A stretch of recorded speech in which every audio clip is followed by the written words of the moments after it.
There's a mythology about Bill Walton that few players can match.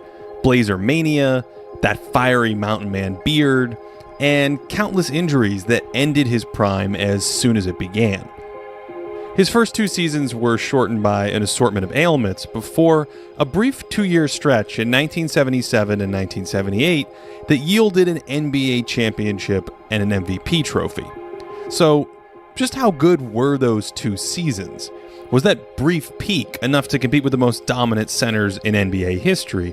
And was he the greatest passing big man of all time?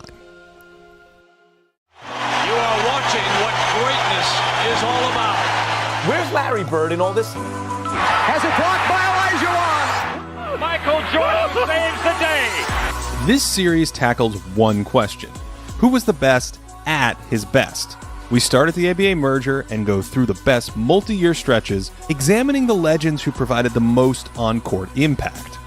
These are the greatest peaks.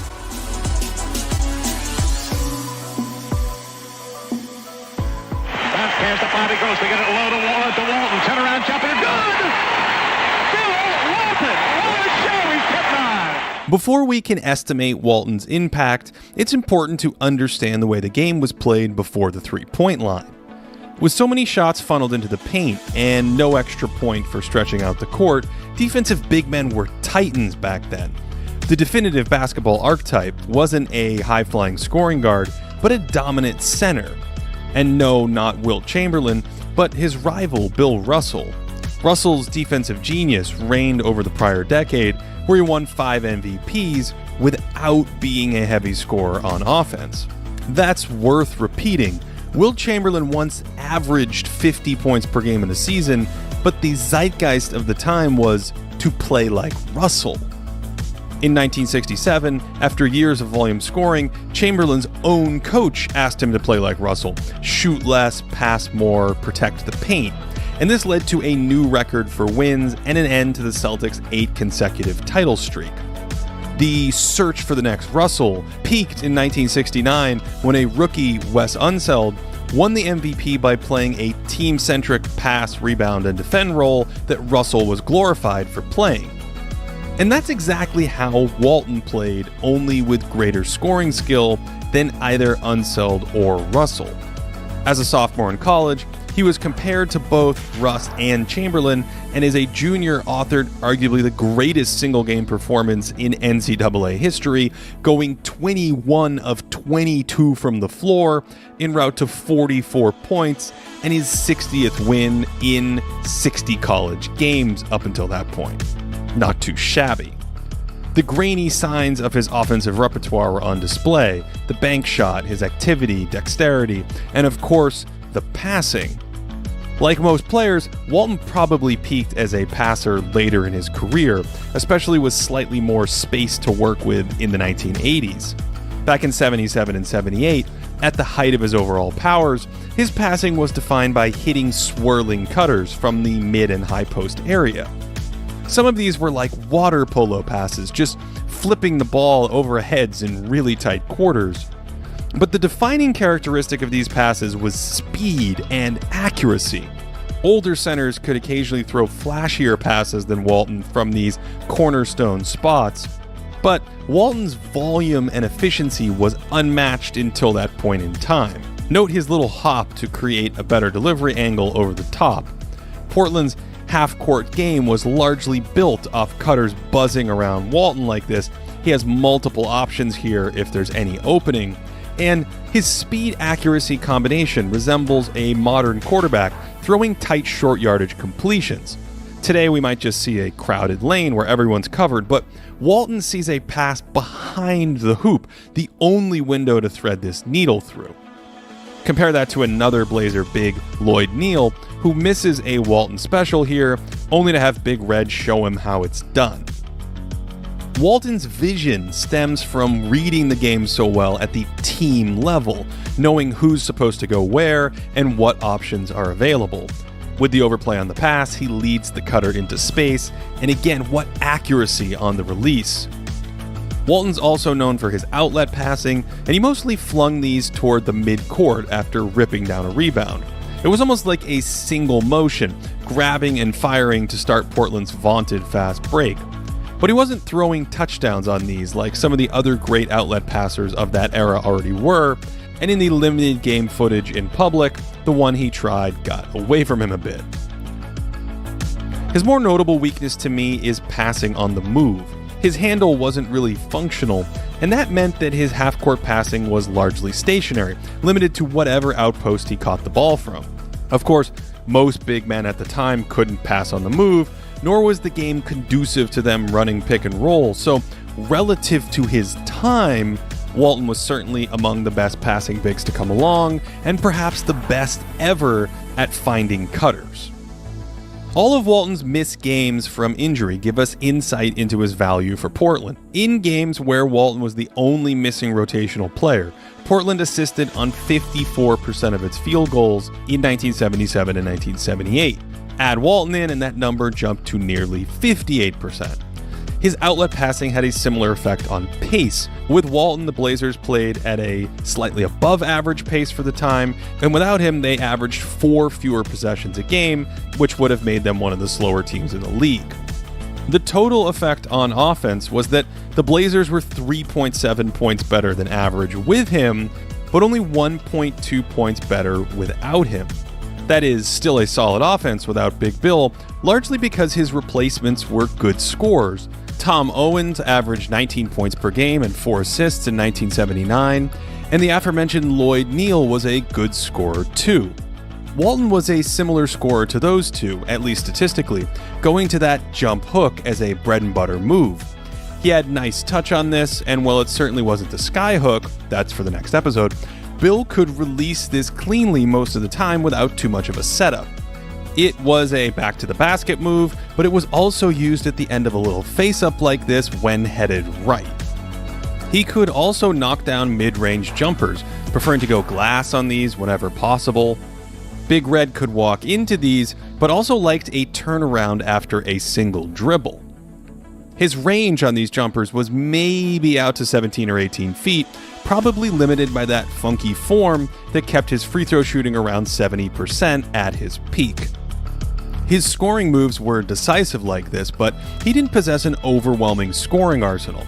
Adjusted for inflation to 2020 numbers, Walton averaged about 20 to 21 points per 75 possessions during this 2-year peak, and his scoring efficiency was 4 to 5 percentage points ahead of the league. Interestingly, his scoring did slide a touch in his 19 playoff games, averaging closer to 17 points per 75 when adjusting for inflation, with slightly lower efficiency than in the regular season. During that 77 playoff run, Walton was the second leading scorer on the team, but only the fourth leading scorer when adjusting for pace, a testament to Portland's balanced attack built off of Walton's passing. But the Blazers weren't a dominant playoff offense, in part because of Bill's shortcoming as a scorer. He also added value with his activity, first as a cutter, knowing when to read this opening for a dive cut and lob. This kind of off-ball play adds value around higher-end talent, and it led to this vintage Blazer Mania sequence in the 1977 finals against Philadelphia. What a sequence for the Blazers! Walton was always looking for little soft spots in the defense, finding offensive rebounding opportunities and high-percentage second-chance points that cleaned up for his teammates. He wasn't a skywalker, but his size and quick leaping allowed him to finish plays around the rim and score off of rebounds like this, boosting his scoring numbers a bit in the process with these high-percentage follow-ups. By the way, Walton was huge. His height is debated, but he wasn't much smaller than Kareem Abdul-Jabbar, who stood 7'2" without shoes, and here he is next to Robert Parrish, listed at 7'1", and Kevin McHale, listed at 6'10". That size contributed to his crippling injuries, as his feet weren't anatomically capable of supporting his big frame, and the shock of all that running and jumping.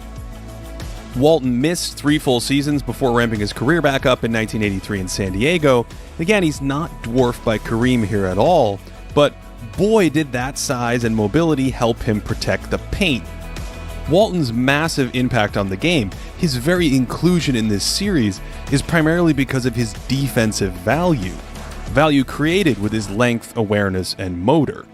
Most 7-footers aren't super active and able to read the game, but back before the three-point line, this was arguably the most valuable trait in the entire sport.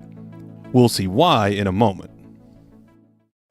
Filming birds of prey is not for those who have a fear of heights. I graduated from the practice tree to the 200-foot monster. And bring her up. Beautiful. To fly and hold the eagle was a landmark of my life. Walton was a classic paint protector, and because of the rules back then, he almost served like a goaltender, patrolling the area in front of the hoop and challenging all comers.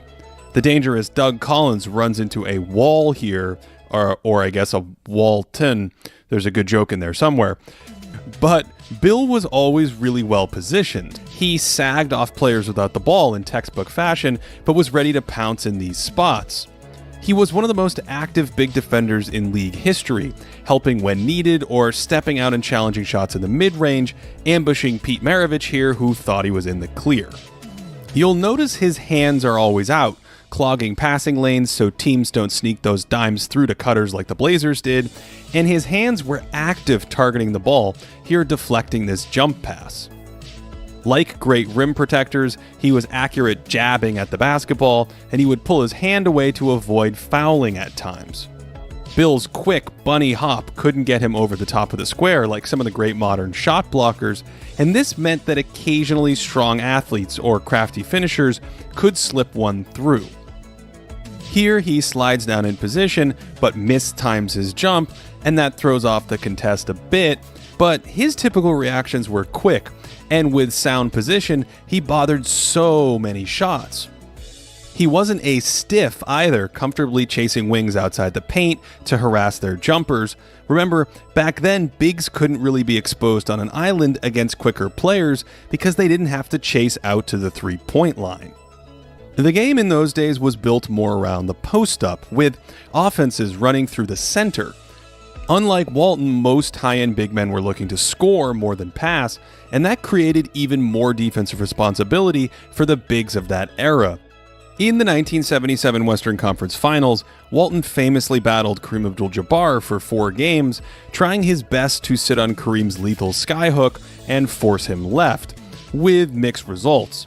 That's better than most against Jabbar, and Walton's size and acumen helped slow Kareem a bit compared to normal centers. Here he tracks him well without the ball, happily forcing Jabbar left, but sometimes there's no stopping Kareem.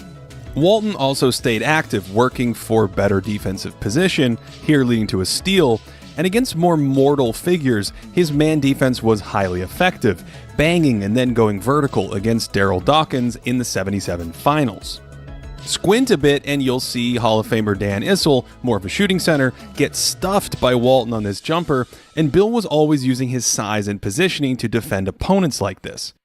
He was the original big fundamental, taking a textbook approach to activity, positioning, vertical contests, and so on.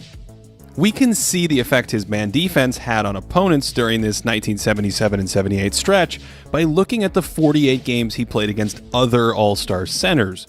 For instance, Kareem averaged 25.9 points per 36 minutes on 61% true shooting against everyone else, but in 8 games against Walton averaged 24.5 on 57% true shooting. If we do this for the other 7 All-Star centers during these years, only Big Bob Lanier and another southpaw, Dave Cowens, avoid a pretty clear drop-off against Walton. Now, team factors influence data like this, but numbers like these crystallize the effect of a superstar defender. In total, these All-Stars scored nearly 2 fewer points per 36 on 4% worse true shooting against Walton, an effect that compares favorably to all but the all-time great post defenders. In many ways, Portland was built around Walton on both ends. Their guards could be more aggressive pressuring the ball with Big Bill behind them, while Portland didn't need another paint protector out there to take away from its speed and skill game on offense. If we go back to those games Walton missed, we can see how insanely valuable his defense was. The Blazers gave up about 103 points per 100 in the 26 games with just Walton missing, but only 95.6 with him in the lineup, a jump from the third worst defense in the league to the very best defense in the league. This is likely beyond the offensive impact of any player in the first 30 years of the league, perhaps save for Oscar Robertson or Jerry West. Overall, the Blazers were actually outscored in those 2 seasons without Walton. They had a negative adjusted point differential equivalent to a 37-win team. But with him, they had a plus 8.5 point differential, a 64-win pace. Among players to miss at least 20 games over a single or multi-year period, that nearly 10-point increase with Walton is the second largest in the first 70 years of the NBA, and that came in an era of parity where winning 55 games was rare.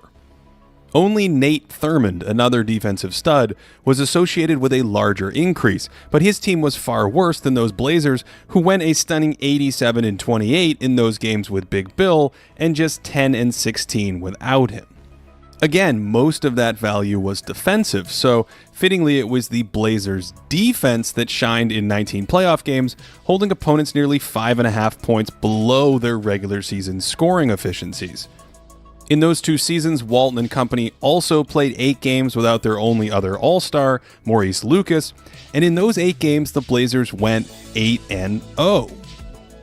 These indicators, with players moving in and out of the lineup, do still have some noise. We can't say for certain Walton was worth 9.5 points, but 26 games is enough to know that he was likely worth at least, say, 6 points to those Blazers, and that's an historically huge number. Combine that with other factors like Lucas's missed time, the playoff performance, and what we can see on film, and it's clear Walton was the linchpin of a budding dynasty. In 1979, with Michael Thompson, Clay's dad, replacing Walton in the starting lineup and some minor bench changes, the Blazers reverted back to playing just over .500 basketball, reinforcing Bill's massive impact. I think it's fair to look at their team construction and think that there isn't another center in league history who could have maximized that fit as well as the big redhead. Our best impact metrics that reach back in time view Walton as having, say, a top 40 peak in playoff history. His 2-year regular season numbers were similar, by the way, and these metrics respect his defense, likely reflecting how excellent his fit in Portland was. But even in a less optimal situation, they still suggest that he belongs in this kind of conversation, and given how well his defense and his passing would travel to other teams, I don't think there are 10 centers in NBA history who peaked higher than Bill Walton. For more historical content and to support this channel, head over to patreon.com/thinkingbasketball and check out Thinking Basketball, the book, on Amazon. That goes deeper on a number of ideas explored in this series. There are also longer discussions on many of these players on the Thinking Basketball podcast. And if you're curious about stats from this video, there's an entire stat series on this channel. Otherwise, thanks so much for watching. I hope you enjoyed this one, and that wherever you are, you're having a great day. What a basketball game we've had. Oscar Robertson throws to Kareem. 7 seconds. Tinkles. The sky over. Kareem with a big pressure shot.